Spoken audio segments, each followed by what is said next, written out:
Wrestling Rampage here, back with another video. We are back with another video. This is Wrestling Rampage. Make sure you like us on Facebook, facebook.com/WrestlingRampage2.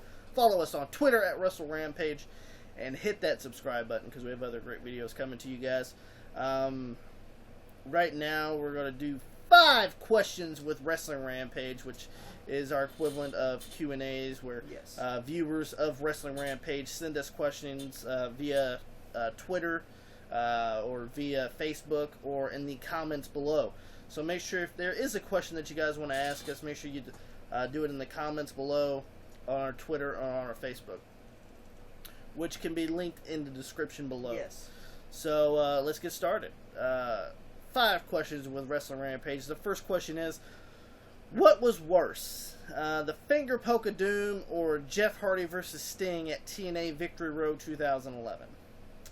I'll let you go first. I'm going to say the Finger Poke of Doom. Reason being is, as you guys know, it was Hogan versus Nash for the World Heavyweight Championship on Monday Nitro. The same Nitro that had Mick Foley winning the WWF Championship on Monday Night Raw at the same exact time. Which they hyped the match being Hogan versus Nash, and pretty much what happened was Hogan tapped Nash on the chest with his finger and ends up pinning him and winning.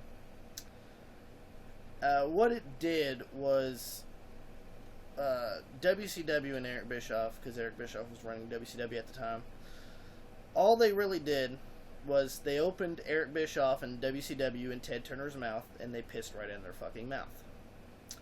Because, as everybody knows, the channel flipped at that very moment to the WWF to watch Mankind, Mick Foley, win the WWF Championship, because they knew that it was an actual match, not the NWO with Scott Hall and Kevin Nash and Hogan and Scott Steiner making fun of everybody in WCW and taking their fucking money. Well, they didn't have no money. Well, I'll that's let you a simple finish fact. Let me, that's a simple fact of they're just jerking off. They're trying to all they're doing is bleeding WCW dry.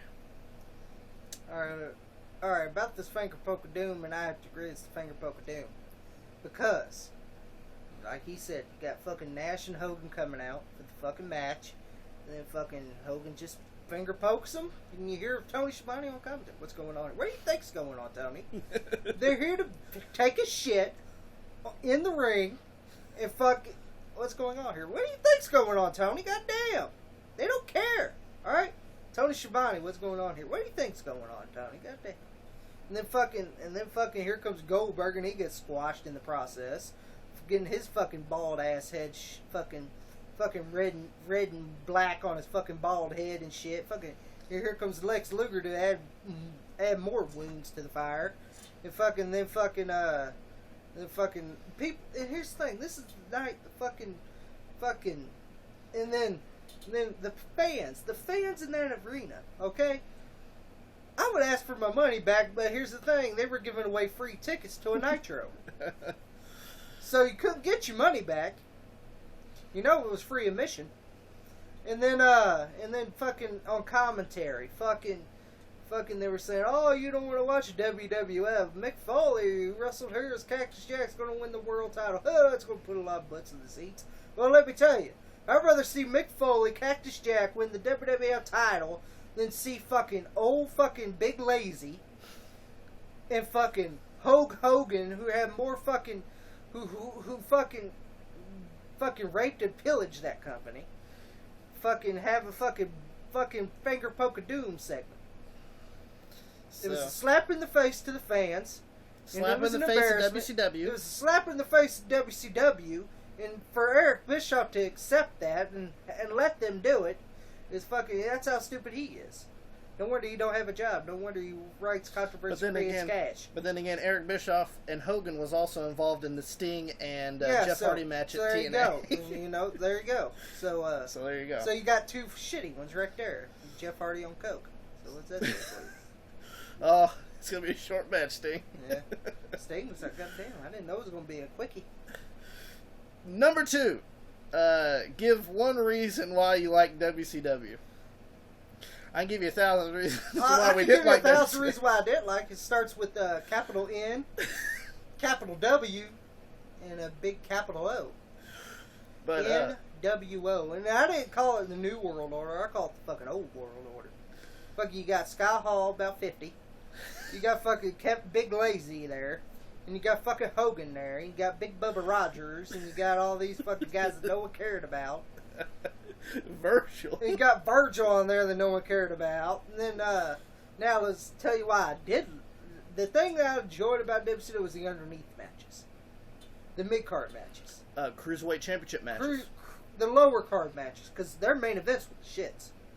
I remember when and they always had the same main event usually. Yeah.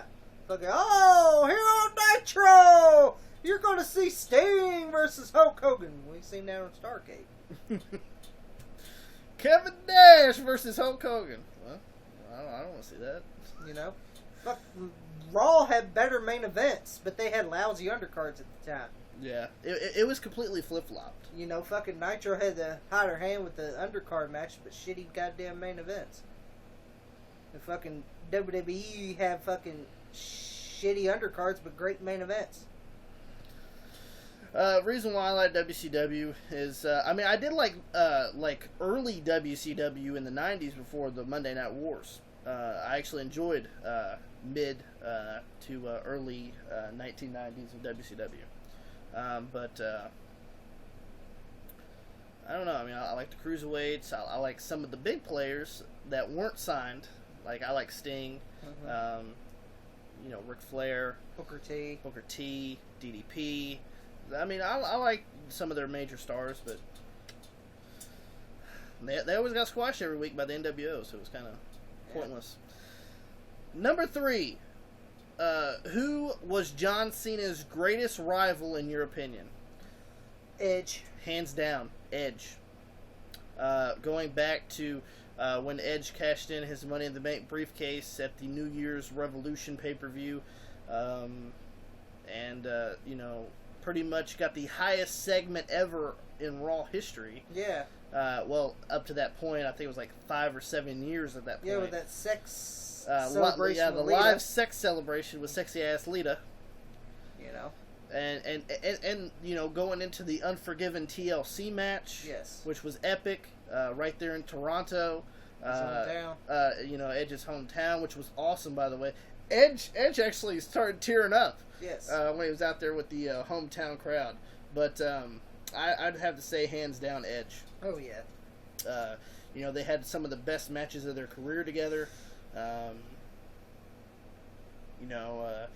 don't think Cena's going to have any other big rivalries coming out of this. The only one besides Edge has been CM Punk or Randy Orton. But they downplayed the Orton thing so much that it was just ridiculous. Yeah. They've been wrestling straight for, 10 to 12 years. Yeah. And it's just like, really? Orton Everyone against fucking Cena again? It's kind of like fucking Randy Orton against fucking Sheamus. Like, again? Are you serious? Again? Like, no one cares. But hands down, Edge. One of my favorite segments is the one where Edge goes to the Cena household and slaps the hell out of John Cena's daddy. Now that was great. You can go on YouTube and check it out. I forgot. Type in Edge in the Cena house. Yeah, in the Cena house. It's hilarious. It's fucking hilarious. But number 4. What do you care about more? Good matches or good storytelling? Well, here's the thing. You can have good matches and storytelling at the same time. You can have a great match and also tell a wonderful story. Look at Bret Hart versus Mr. Perfect SummerSlam 91. They had a good story and a good match. Also, Bret the Hitman Hart versus the British Bulldog. Yes, good story, good match. Yes, at SummerSlam 92. Yes. There's so many. Ric Flair versus Ricky the Dragon Steamboat. Any of their matches tell great stories. Yes.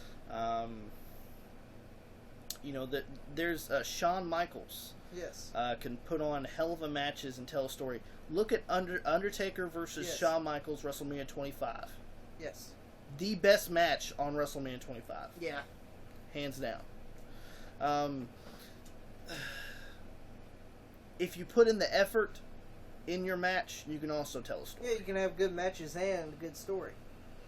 So, I mean, I don't know which one I would care about more, just for the simple fact of, if you put effort into both of them, it can mean a hell of a yeah, it can match. mean a lot. It can. Number 5. Is Bray Wyatt overrated? No, Bray Wyatt's underrated. Look how many matches he has lost. Look how many matches he's lost. Putting over talent. Yeah, putting over The Undertaker, putting over Roman Reigns, putting over Kane, and all these people. The ECW. Yeah, the originals. The Dudley Boys and Tommy Dreamer. and Rhino. Putting over just numerous guys. Yeah. And just because now he's starting to win, he's getting overrated. First of all, who's overrated is Luke Harper and Eric Rowan. Yeah. That's just, and Braun Strowman.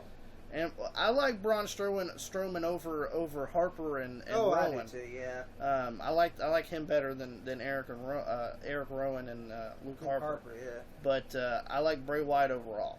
Yeah, Bray Wyatt's the man. He doesn't need them. No, he don't need them. They need him. Because he can cut one hell of a promo. In and out of the ring. He puts on great matches. Yes. He's a good talker. Very underappreciated. Yes. Very for his size. He's a big guy. Yeah. And for the way that he can move in the ring, it doesn't seem that way. Yes. He's not slow. He can move pretty fast in the ring. But just because of the way his character's set up, he moves slow. Leading into the Sister Abigail and stuff like that. Yes. He's just really underrated. I think he's underrated, not overrated. But make sure that you give us a big thumbs up for this video, and make sure that if you guys do have a question that you want to ask us, we will do another 5 questions with Wrestling Rampage. All that you guys have to do, if you guys want to ask us a question, let us know in the comments below a question, or follow us on Twitter, and that's at Wrestle Rampage. You guys can send direct message or just tweet us the question. We'll be glad to put it on. And same thing with Facebook, facebook.com/Wrestling Rampage 2. That can be also direct message, or you can just write it as a comment or whatever. We'll definitely we'll get back to you on that and put it in 5 questions with Wrestling Rampage right here on YouTube. So, Wrestling Rampage is that cream that rises to the top. That's right, the cream of the crop. And nobody does it better.